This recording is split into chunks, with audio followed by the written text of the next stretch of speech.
Hello, Justin. My name is Steve Parker. I've been wanting to tell you this story for a long time. 1 year ago today, on May 16th, 2017, I walked into your show at Ace of Spades in Sacramento, California. I'd bought tickets a couple weeks before, didn't know too much about you. I watched a couple of your videos before the show. The day before, we watched a few just to kind of see what we were going to be seeing. And the only song I knew prior to buying tickets was Dirt Room. So I'm like, yeah, sure, let's go see the Dirt Room guy, right? When I saw Home, I was impressed. I thought it was a very beautiful song. I have a wife, have a few young children, and let's just say for the majority of the past few years, I hadn't been fully present for my family or myself. And I walked into your show. I instantly noticed the crowd seemed a little different from your normal rock concert. I've been going to rock concerts since I was a teenager. I'm 52 years old. And during the course of the show, I was impressed by the crowd, by the love that they showed for you and the love that you showed for the crowd.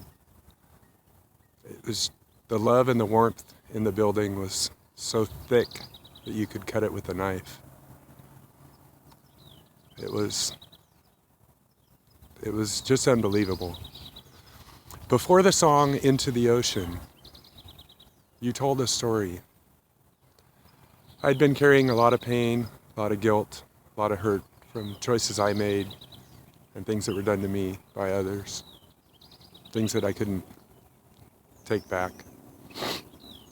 Before Into the Ocean, you told a story about reaching into your heart, pulling out all the pain, holding it up to the moon, saying, "Here, take it." In that moment, you gave me the answer that I needed. After the show, I walked out the door in complete shock. As I walked back towards my car with my wife and my brother-in-law and his wife, I stopped on the sidewalk and I said very loudly, "I'm changing my life forever." I'd been to a counselor about 10 years prior, explained my issues. She said to me, "When are you going to stop punishing yourself?" I said very certainly and defiantly, "Never." She said, "Then I can't help you." Well, on that day, Justin, you did help me. Good morning, Steve. Good morning, Tina. It's nice to see you this morning. Great day. See you too. Have a super day. I will, thank you. Now, in that moment, I realized that I had a choice. I had a choice to go back to my life the way that it was, or that I could change my life. I realized I didn't have a choice. The only choice for me was to let go of my pain, let go of my guilt, and start a new life. I woke up the next morning. I went straight to my store. I bought a notebook. I wrote down a list of life goals. About 2 weeks after that show, we went on a family vacation up to the desert. I walked into Dimple Records a couple days before the vacation. I bought the album Home. It was all my children's favorite song. And I hid it in the car. I queued up to number 5. We drove up to Reno, stopped and had breakfast. As we proceeded north on Highway 395, we pulled off in a little town called Doyle. It's a desert area, and I wanted to go look for some rocks. We pulled around the corner, And right there in the middle of the desert was this big, beautiful park. Grass, playgrounds, picnic tables, bathrooms. We stopped to have a snack. My daughter Kristen, she says, "Hey Dad, can we fly the kites?" I happen to have a whole bunch of kites in the back of my van that I bought at an estate sale. When we pulled off, before we even got out of the car, I looked to my wife, Autumn, and I said, "See, this is what Justin was talking about. I can't wait to see what's around the corner." 1 minute, we're driving on the freeway in the middle of the desert. Next thing you know, we're in the middle of a park having a snack with our kids. We got the kites out. We flew kites for an hour, maybe hour and a half. We put the kites back in the car, proceeded onto our trip. We went up into the desert. We hiked around, found some cool rocks, snakes, lizards, took lots of pictures. On the last day, we were headed back on a hike back to our car. I had Kristen on my back. Autumn had Jackson on her back. We're walking down the trail, and I bust out with, "I'll smile if I want to, not afraid, gonna flaunt it too. You wanna glow when you're living true. Yeah." And we're walking, we're singing, whole family singing. I'm crying.